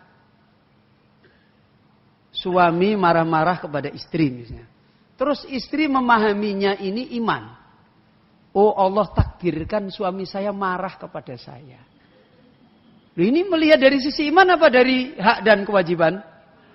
Kira-kira istrinya tersenyum atau marah, Bu? Ya senyum, memang Allah takdirkan. Allah berarti memang sedang memberi kebaikan pada saya lewat suami marah. Nah, kan begitu. Melihatnya dari sisi iman. Loh kalau saya dimarahi, saya tidak ridho, berarti saya tidak ridho dengan takdir Allah. Nah, sekarang orang memandang fenomena penyakit umat itu dipisahkan dari akidah, dipisahkan dari iman, dipisahkan dari hikmah Allah, dipisahkan dari perbuatan Allah. Makanya orang itu enggak selesai-selesai penyakitnya. Ibarat ngobati penyakit tidak dari akarnya. Ya, enggak selesai-selesai. Dan ini sekarang dakwah itu dijauhkan. Hakikat dakwah itu apa toh? Dakwah itu kan memperbaiki umat toh. Iya Bu, Bapak. Lah memperbaiki umat itu berarti umat keadaannya apa? Sakit, kan begitu kan? Berarti sakit itu harus diobati. Lah ngobati itu tidak dari pangkalnya. Karena itu bukan jadi prioritasnya. Lah itu yang menjadi persoalan. Sekarang umatnya Lot, problemnya apa? Problemnya umatnya Lot. Hah? Homo. Umatnya Nabi Syuaib, problemnya apa? Hah? Nabi Syuaib? Hah? Problemnya apa umatnya Nabi Syuaib? Oh, punya nabi enggak tahu piye. Hah? Problemnya adalah mencuri timbangan. Oh, ladalah. Ya, problemnya adalah dagang curang. Ya kan begitu. Ah ini. Sekarang para nabi itu menghadapi problem umat yang segala macam, caranya memperbaiki dari mana? Iman dibenerin. Karena itu sebenarnya penyakit luar sumbernya itu di dalam. Sumbernya itu karena hati tidak menuju kepada Allah. Sumbernya adalah karena hati terfitnah dengan dunia. Ini yang menjadikan kita ini terus mudabdabin. Syak. Ya karena dari dulu disuruh ngaji akidah, berdakwah akidah itu lemah. Ya ragu terus. Ya, malah saya pernah dengar ini Bapak Ibu di sebuah kota habis ada ngaji tentang hukukuz zaujiyah. Apa itu hukukuz zaujiyah? Hak suami istri. Datang semangat semua, Bu. Ibu-ibu yang punya masalah datang semua. Bapak-bapak yang punya masalah dalam keluarga datang semua. Rame. Setelah pulang langsung tuding-tudingan. Kamu enggak dengar tadi Ustaz. Yang istri, ya kamu juga apa enggak dengar tadi Ustaz? Ustaz bilang apa? Yang istri ngapalin kesalahannya suami yang disampaikan Ustaz, yang Ustaz ngapalin kesalahan istrinya yang disampaikan Ustaz. Akhirnya enggak rukun. Pulang itu berangkat ngaji. Ayo kita mau memperbaiki. Pulang ngaji malah untuk dalil semua. Dapat dalil untuk membenarkan hawa nafsunya. Ini akibat ketika akidah itu dipisah dari dakwah. Ketika iman itu dipisah dari dakwah. Akhirnya menjadikan orang itu mereka tidak mendapatkan al-yakin. Tidak mendapatkan al-yakin. Karena yakin itu hanya kembali kepada Allah. Kalau dia sudah ridha dengan Allah Rabbul Alamin, selesai. Selesai dia, dapat keyakinan. Ini diantara diterangkan Syekh Al-Fauzan yang kedua. Yang ketiga, kata beliau Syekh Al-Fauzan menunjukkan kebutuhan kita untuk mendapatkan keadaan yang yakin ini adalah keadaan yang sangat mendesak dari kita meraih keutamaan Islam. Apa kata beliau? Adamu tarkis fi manahijid dirasah. Program-program pembelajaran, kalau bahasa pendidikan namanya apa? Kurikulum. Ya, Bapak Ibu. Itu sekarang tidak dipusatkan untuk mendidik akidah. Mendidik iman. Kurikulum jauh dari memprioritaskan pengajaran iman. Memprioritaskan untuk mendidik mengenal Allah. Punya akidah yang kokoh. Lihat. Di tempat-tempat pengajaran yang banyak. Di negeri kita. Sudah. Mohon maaf ini. Kita lihat fenomena. Bukan kita ingin jelek-jelekan. Tapi kenyataan. Sekolah sudah sampai S3. Setinggi apapun yang dia dapat. Kenal Tuhan dengan baik enggak? Enggak kenal. Enggak kenal. Makanya lihat. Saya sering sampaikan. Yang rusak itu bukan ilmu spesialis, ilmu teknik. Yang rusak itu adalah ilmu hati. Yang menjadikan walaupun pendidikannya sudah tinggi, cara berbuatnya kayak orang awam. Ya, mohon maaf, gila dunia, kayak orang awam. Katanya terpelajar, tapi cara hidupnya kayak orang awam. Ini buah dari nggak mengenal Allah. Dan mohon maaf Bapak Ibu, sekarang kayak begini ini bukan hanya menimpa di sekolah-sekolah umum. Bahkan di sekolah, di tempat diajarkan agama, pengajaran akidah ini bukan menjadi prioritas. Mengenal Allah bukan menjadi prioritas. Makanya lihat anak-anak kita, dididik di tempat-tempat pengajaran agama, pulang, nggak kenal Allah, nggak cinta Allah, nggak cinta akhirat, bingung dengan dunia. Ini menunjukkan, ini yang diterangkan oleh beliau Syekh Al-Fauzan. Kata beliau, meskipun kurikulum itu sudah dibetulkan. Kurikulum sudah dibetulkan. Oh ini prioritasnya akidah. Misalnya kayak di Saudi Arabia. Karena memang negerinya dibangun dengan kaidah tauhid yang benar. Kata beliau Syekh Al-Fauzan, walaupun pelajaran sudah disusun, kurikulum sudah disusun, akidah sudah ditata, kata beliau, akan tetapi hakikatnya bukan itu. Apa kata beliau? Tingginya kurikulum yang benar kebutuhan mutlaknya adalah mudarris, gurunya. Karena hakikatnya ilmu itu yang bawa guru. Walaupun dikasih begini, lah gurunya nggak bisa ngajarkan, gurunya sendiri juga bingung. Gurunya sendiri juga berbicara bukan dari hati. Gurunya sendiri juga bukan orang yang ikhlas. Susah. Makanya beliau bahkan mengingatkan, beliau Syekh Al-Fauzan menasihatkan, bagaimana mungkin kalau keadaan seperti ini, falaisal maksud wujubul kutub atau wujudul hasas. Kata beliau, tujuan di dalam membenahi kurikulum itu bukan sekedar maksudnya menata kitab-kitab. Kitabnya disiapin semua, di perpustakaan ada semua lengkap, kurikulumnya ada, enggak. Tetapi yang dimaksudkan di sini wujudul mudarris. Ada enggak orang alimnya, gurunya yang membawa ilmu itu dengan ikhlas? Itu yang paling penting. Ada enggak orang seperti ini, alladzi yufhamut tulab al-aqidah, alladzi yufhimut tulab, yang dia bisa memahamkan? Mohon maaf. Satu contoh, beliau membandingkan. Katakan ini penulis kitab ini. Siapa tadi, Bu? Syekh Muhammad bin Abdul Wahab. Kitabnya tersebar. Banyak diajarkan oleh para dai, kan begitu? Banyak para dai menyampaikan kitab ini. Dulu beliaunya sendiri, siapa tadi? Syekh Muhammad bin Abdul Wahab juga ngajak manusia ke sini. Hasilnya beda apa sama, Bu? Hah? Sama apa beda? Hasilnya beda. Kata beliau Syekh Shalih Al-Fauzan, dulu dakwah tauhid dibawa oleh seorang. Tidak punya penolong. Orangnya hidup kekurangan, tapi barokah.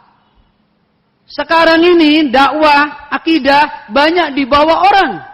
Orangnya banyak yang nolong, fasilitasnya banyak, tapi nggak barokah. Ini masa-masa kita untuk meraih al-yakin, meraih keyakinan di dalam din di hari-hari yang sulit. Makanya kalau usaha kita tidak benar-benar kokoh di dalam thalabul ilmi dan di dalam meminta tolong kepada Allah, naudzubillah min dzalik.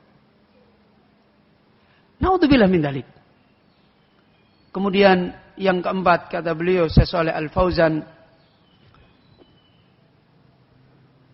fenomena yang menunjukkan masa sulitnya kita untuk meraih yakin di dalam keutamaan agama ini, terutama di dalam masalah iman, masalah akidah.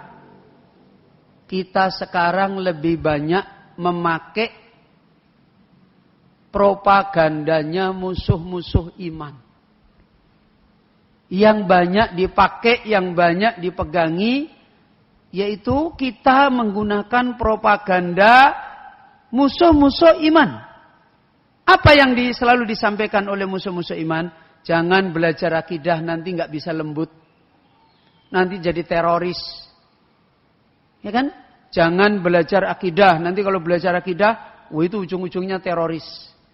Ini bahasanya orang yang ingin merusak iman. Berarti ketika para anbiya, nabi-nabi Allah yang akidahnya seperti itu, siang malam, berarti mereka teroris semua. Hah? Ini sebenarnya bahasa untuk memojokkan iman. Supaya kita ini menjadi, oh iya ya, nggak usahlah kita nanti malah kita dibilangan. Sebenarnya ini fitnah yang terjadi, yang dinasihatkan oleh beliau Syekh Al-Fauzan. Maka kata beliau, ikhwani, bapak-bapak, ibu-ibu yang dirahmati oleh Allah, satu hal yang dinasihatkan oleh beliau di akhir nasihat beliau, beliau berkata, nukhsha an tuslabu hadhihi nikmah min hadhil bilad. Nakhsha an tuslabu hadhihi nikmatu min hadhil bilad. Apa kata beliau? Kami khawatir. Kami ini siapa yang ngomong? Siapa yang ngomong? Syekh Al-Fauzan. Beliau ulama yang hidup di mana? Di Saudi Arabia. Ulama sunnah yang hidup di sana. Ini beliau mengatakan, kami ini khawatir antuslabah hadihin nikmah min hadihil bilad. Jika nikmat ini, nikmat mendapatkan yakin di dalam iman, di dalam akidah yang sudah sekian lama ada diberikan oleh Allah kepada mereka, diambil lagi oleh Allah dari negeri ini. Negeri ini yang dimaksud negeri mana ini? Negeri sana. Ini beliau mengisyaratkan kondisi yang beliau menunjukkan ada fenomena yang mengkhawatirkan nikmat berupa meraih nikmat al-yakin dan pertolongan Allah di negeri itu seperti terancam untuk diambil oleh Allah. Dari mana beliau memahami? Dari lemahnya tadi. Pendidikan yang mulai lemah di dalam masalah akidah, dakwah yang mulai lemah di dalam masalah ibadah, masalah akidah, mulai lemah. Mulai tidak menjadi perhatian yang pokok. Ya. Bahkan diterangkan oleh beliau dalam pendidikan, kata beliau, kepentingan sekarang meluluskan orang. Bagaimana dia lulus? Bagaimana dia selesai? Ya. Itu dinasihatkan oleh beliau. Hari-hari seperti ini menunjukkan kekhawatiran yang besar. Ini di negeri seperti itu. Bagaimana di negeri kayak kita? Dan beliau menasihatkan, ini bukan beritanya, ramalannya Joko Bodo. Tahu Joko Bodo? Dukun bingung. Bukan. Ini berita dari wahyu. Apa yang disampaikan oleh beliau ini? Nasihat orang alim yang tahu kehidupan yang Allah akan takdirkan. Beliau membawakan firman Allah Azza wa Jal, wa in tatawallaw yastabdil qauman ghairakum. Kata Allah Subhanahu wa taala, jika kalian berpaling,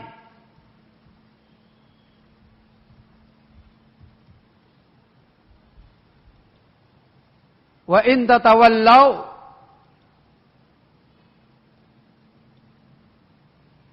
dalam surat Hud, benar.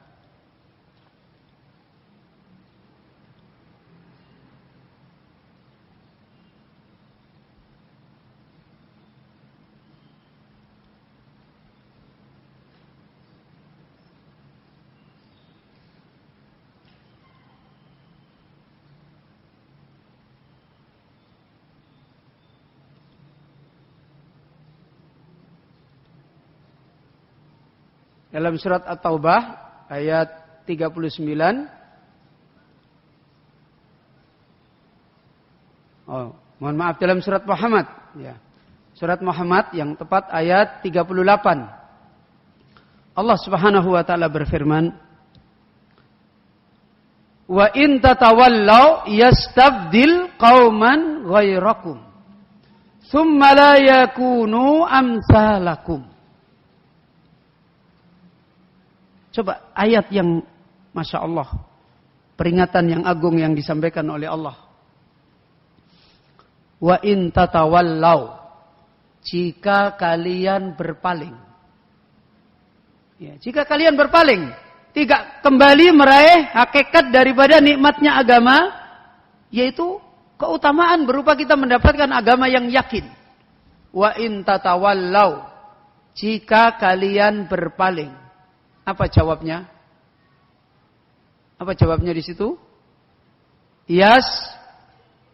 Yastabdil qauman ghairakum. Allah mengambil pengganti kauman pada kaum yang selain kalian. Berarti dicabut enggak kita? Dicabut. Kalau kita tidak benar-benar meraih nikmat agama yang benar sebagaimana yang tadi, itu Allah akan mengambil pengganti kaum selain kalian. Akan diganti dengan kaum yang lain. Kemudian Allah menyebutkan kaum yang lain dengan yang mau diganti. Tsumma la yakunu amsalakum. Kemudian mereka kaum yang lain itu keberadaannya adalah tidak seperti kamu. Berarti beda. Mereka ini yang dijadikan oleh Allah mengganti itu tidak seperti kalian.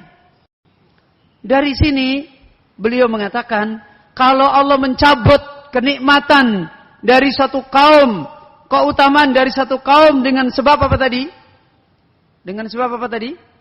Berpaling, tidak kembali mendapatkan nikmat agama yang yakin tadi, maka wallahu la yudhi'u dinahu, Allah tidak menyia-nyiakan agama. Loh, kenapa? Karena hakikatnya yang disia-siakan tidak ditolong bukan agama, tapi siapa? Orang yang tidak punya sikap yang benar. Yang masih memegangi sikap yang benar tidak disia-siakan oleh Allah. Summa nahnu alladzi nudhi'u, kami adalah zat yang menyia-nyiakan, kami tidak menyia-nyiakan agama, tapi kami menyiakan orang yang seperti ini. Bahkan Allah mengganti menyiapkan kaum yang lain. Maka ini merupakan kaidah. Bapak Ibu yang dirahmati oleh Allah, ini menjadi peringatan bagi kita.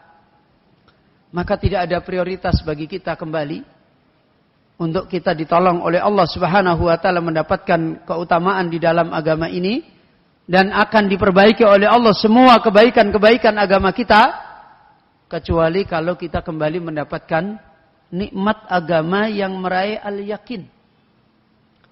Nikmat agama yang meraih al-yakin, khususnya kita meraih al-yakin di dalam urusan apa tadi? Akidah, urusan iman, urusan makrifat kepada Allah, yang menjadikan kehidupan kita rahah, yaitu apa? Tenang. Di mana kita mengumpulkan 4 hal tadi. Dan inilah janji Allah seperti dalam ayat yang sudah kita jelaskan di pengajian kita yang rutin. Kalau di antara kalian murtad dari agamanya, Allah akan apa? Mengganti kaum yang mereka tidak seperti yang diganti. Cirinya apa? Yuhibbuhum wa yuhibbuna. Ini. Mereka, Allah mencintai mereka dan mereka mencintai Allah. Kemudian apa? Adillatin alal mu'minin. Mereka adalah kaum yang membangun hidup muamalah dengan iman. Persaudaraan mereka persaudaraan iman. Bukan urusan-urusan yang di luar dari iman. Adillatin alal mu'minin. Kemudian yang ketiga, yujahiduna fi sabilillah wala yakhafuna laumata laim. Mereka hidup untuk berjihad di jalan Allah. Dan mereka tidak mengganti. Hidup mereka bukan untuk dunia, untuk di jalan Allah. Ini kaum yang benar imannya, benar makrifatnya, benar akidahnya. Dan tidak ada kepentingan untuk menghancurkan kaum kecuali dibuat ragu di dalam masalah iman kepada Allah, di dalam masalah akidah, di dalam makrifat kepada Allah Subhanahu wa taala. Bapak Ibu yang dirahmati oleh Allah, maka hal inilah di satu sisi kita harus membenarkan di dalam kita thalabul ilmi, di dalam kita menekuni bagaimana kita mendapatkan pengajaran tentang iman yang yakin. Allah mengajarkan tentang iman di mana Bapak Ibu? Di mana? Di mana Allah ngajari kita tentang iman? Di wahyu, di kitab, di sunnah. Seberapa kita punya kepentingan untuk mengambil al-yakin dari wahyunya Allah, dari kitab, dari sunnah.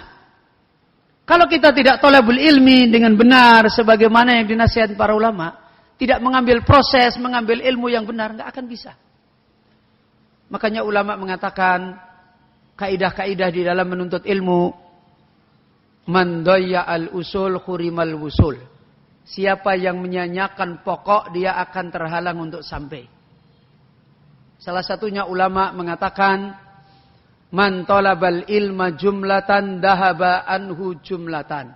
Siapa yang mengambil ilmu langsung banyak, maka ilmu itu langsung pergi juga banyak. Kemudian ulama mengatakan, walakin khudhu syai'an fa syai'an lailan wa naharon. Akan tapi ambillah ilmu terus menerus, sedikit-sedikit, lalui malam dan siang untuk itu. Orang yang tidak memenuhi ini tidak akan bisa mendapatkan al-yakin. Karena dulu ulama seperti ini. Kalau mereka tidak begitu, tidak akan bisa. Kunna nata'allamul ilma wal amal ma'an. Kita dulu belajar ilmu dan beramal bersamaan. Sekarang kaidah-kaidah itu sudah tidak diterapkan lagi. Kunna nata'allamul iman, summa nata'allamul Qur'an. Kita dulu belajar iman, baru belajar Al-Qur'an. Fa idza qara'na Al-Qur'an fastada imanuhu. Ketika kita sudah belajar iman, mempelajari rincian Al-Quran, begitu kita baca Al-Quran, iman ini bertambah, bukan bosan. Itu dulu, makanya mereka mendapatkan ilmu. Kemudian yang kedua, untuk bisa meraih al-yakin, kita harus sidqul isti'anah. Banyak minta tolong kepada Allah. Apalagi kita sudah penuntut ilmu, punya Quran, punya sunnah, kok nggak paham-paham agama. Ini bahaya. Bahaya. Menunjukkan jauhnya kita dari taufik. Al-Quran ada, sunnah ada, dengarkan kajian, kesana kemari, belajar ini, belajar itu, kok tidak dapat hidayah. Na'udzubillah min dzalik. Allah tidak memberi hidayah. Maka banyak butuh kepada Allah. Banyak meminta tolong kepada Allah Azza wa Jalla. Sehingga kita akan ditolong oleh Allah untuk mendapatkan al-yakin. Ini bapak-bapak, ibu-ibu yang dirahmati oleh Allah. Apa yang kita jelaskan terkait dengan materi kita masih mengambil faedah dari ayat yang kedua. Di mana letak keutamaan kita mendapatkan agama.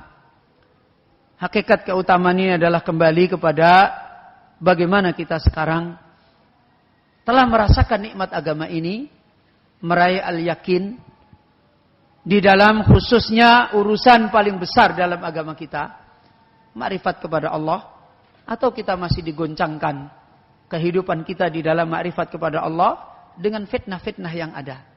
Kalau keadaannya seperti ini, maka menunjukkan kita harus banyak memperbaiki, mengambil nikmat Islam ini dengan membenarkan di dalam thalabul ilmi, dan membenarkan di dalam butuh minta hidayah kepada Allah. Lebih-lebih di hari fitnah. Banyak merendah kepada Allah, banyak minta tolong. Doanya Nabi kalau salat malam, doa istiftahnya apa? Allahumma rabba Jibrila wa Mikaila wa Israfila, anta fatiras samawati wal ard, alimul ghaibi wasyahadah, anta tahkumu baina ibadika fima kanu fihi yakhtalifun, ihdini limakhtulifa fihi minal haq. Tidak ada doa yang paling besar yang harus kita minta kepada Allah di hari-hari fitnah seperti ini. Banyak minta taufik, minta hidayah. Apalagi di saat kita sudah ngaji kok masih nggak dapat hidayah, itu bahaya. Sudah nuntut ilmu kesana kemari, memahami yang benar, bingung. Yakin kepada Allah, bingung. Ini bahaya. Berarti kita jauh dari taufiknya Allah Azza wa Jalla. Kalau ada ilmu saja kita tidak dapat hidayah, bagaimana kalau tidak ada ilmu? Na'udzubillah min dzalik. Ya. Lebih susah, lebih berat.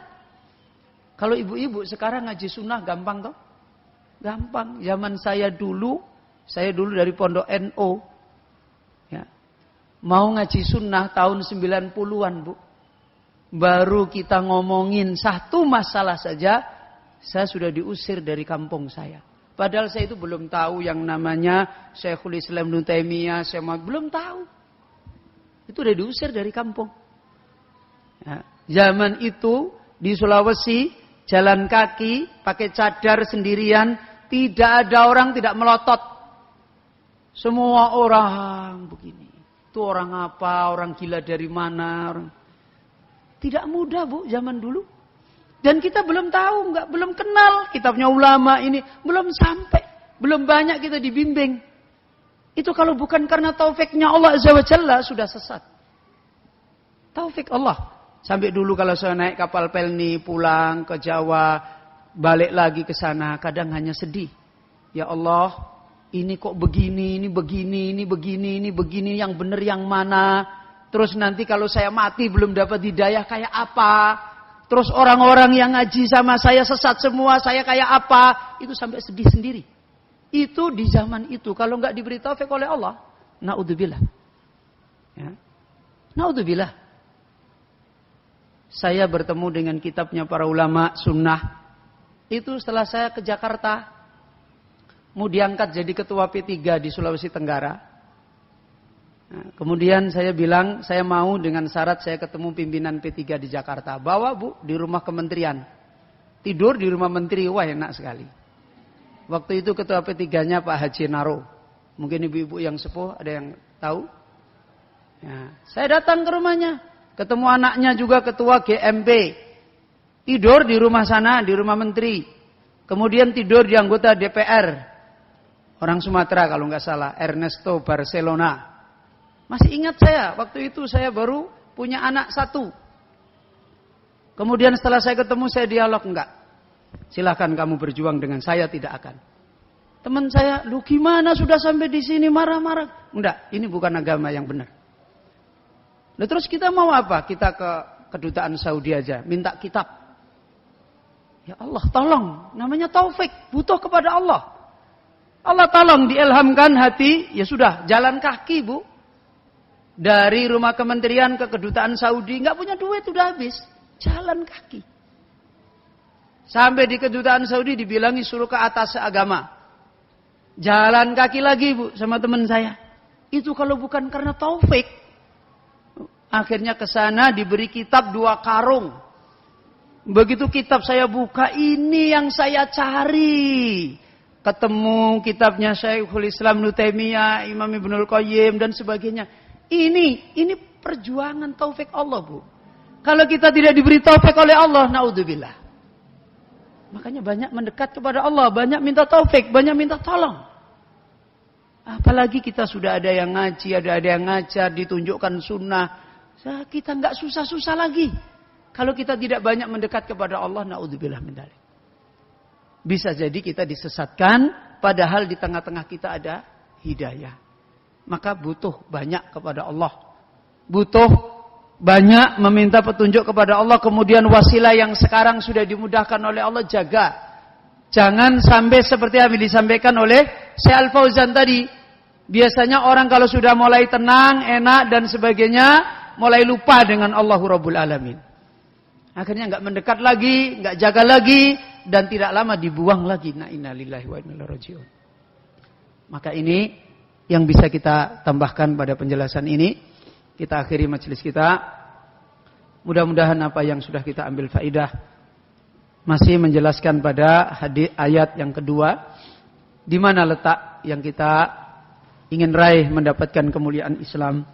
Tidak ada lain adalah kembali mendapatkan agama kita yang yakin, yang mengokohkan hidup kita di dalam kehidupan kita di dunia ini. Bapak Ibu yang dirahmati oleh Allah, saya mohon maaf jika ada kekurangan dan kekhilafan. Mudah-mudahan dengan taufik Allah Subhanahu wa taala kita dimudahkan kembali untuk melanjutkan kajian kita pada pertemuan yang akan datang insyaallah. Kita akhiri majelis kita. Subhanaka Allahumma wa bihamdika asyhadu an la ilaha illa anta astaghfiruka wa atubu ilaik.